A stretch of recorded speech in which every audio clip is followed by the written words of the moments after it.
এগুলো হলো বক্স পেলাম, খাইলে বক্স, সব বক্স পেলাম এখানে।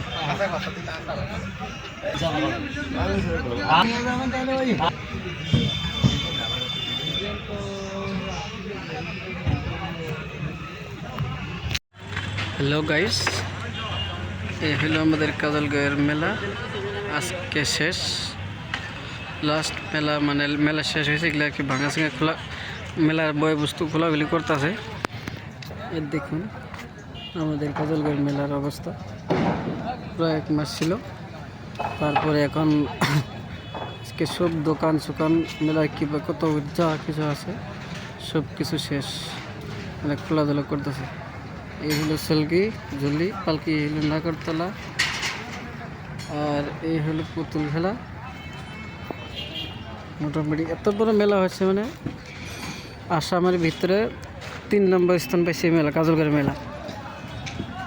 সবচেয়ে বড় হলো রাসমেলা, তারপরে হলো বিজলি মেলা, 3 নম্বরটা হলো আপনার এই কাজলগাঁওয়ের মেলা। তো আজকে ফাইনালি আসলে রবিবার, তো আজকে কিছু বাজারও আসছিলো আর কি। মোটামুটি ধরেন এটা হলো পালং বাজার শেষে লাস্ট আজকে আসলে এই যে মোটামুটি পালং সিলিং দেখা যায়। এইভাবে একটা সুকেশ আছে। বাজারটা আজকে শেষ। আগামী রবিবার থেকে এখানে পুরোপুরি ফিলাল বাজার হবো। পালেং সুকেশ খাট মাঠ যত আছে সব হয়ে যাব। আর আজকে যত মেলার বস্তু আছে, ঝুলনা মুল্লা যত কিছু আছে সব গাড়িতে লোড হইতেছে। দেখুন অনেক বড় বড় ট্রাক আছে, শুধু বহুত দূরে দূরে থেকে ট্রাক আছে। ট্রাকগুলো লোড হবো আর মাল যাবো।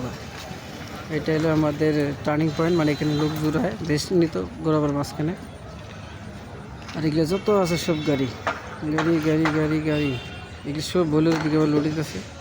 ওদিকে মিউজিক আছে, মিউজিকে লোড হইতেছে। আবার এদিকে আপনার পাঞ্জাব বড়ি আছে, পাঞ্জাব বড়ি লোড হইতেছে। এদিকে এলে ঝুলনা মোল্লা সব আছে, অনেক, মানে পুরো বিশাল মার্কেট ছিল, বিশাল বড়।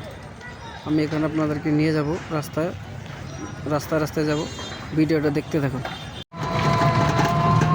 ফাইনালি গাইস, এখন আমি সিংড়িবাড়ি থেকে মালটা আনলোডিং করে ফির কাজলগাঁও দিকে যাইতেছি। দেখেন চাংমারিকা রাস্তাটা, বিদ্যাপুর পাওয়ার আগে চাংমারি জায়গাটার নাম আছে। আমি এতটুকু চিনি না আর কি, আপনাদেরকে বলছি চাংমারি যাওয়ার রাস্তা। ফাইনালি গাইস, আমি এখন আছি এই যে শ্রী শ্রী রাধাকৃষ্ণ মন্দিরের সিমলাগুড়ি। এখানে এই দেখতে পাচ্ছেন আপনারা, এখানে রাস্তাটা অনেক ভালো আছে, মোটামুটি খারাপ না। তো আশা করি ভিডিওটা আপনাদেরকে ভালো লাগবে। অবশ্যই ভিডিওটা লাইক, কমেন্ট, শেয়ার এবং ভিডিওটা সাবস্ক্রাইব করবেন অবশ্যই, মনে করে বলবেন না কখনো। এখন বাকিটুকু দেখবেন আপনারা। ধরেন আর মোটামুটি অল্প টাইমের ভিতরে, কিছুক্ষণের ভিতরে আমি কাজলগাঁও পৌঁছে যাব। ফির আমি আপনাকে দেখাবো কাজলগাঁওয়ের বাজার কেমন হয়। এখন যাব কাজলগাঁওয়ের সবজি বাজার ও মুরগি বাজারে। এতটুক ছিলাম আমি আগে কাজলগাঁও ফার্নিচার অর্থাৎ পালেং বাজার। এখন যাব আমি কাজলগাঁওয়ের সবজি ও মুরগি বাজার। ভিডিওটা লাস্ট অবধি দেখতে থাকবেন আশা করি।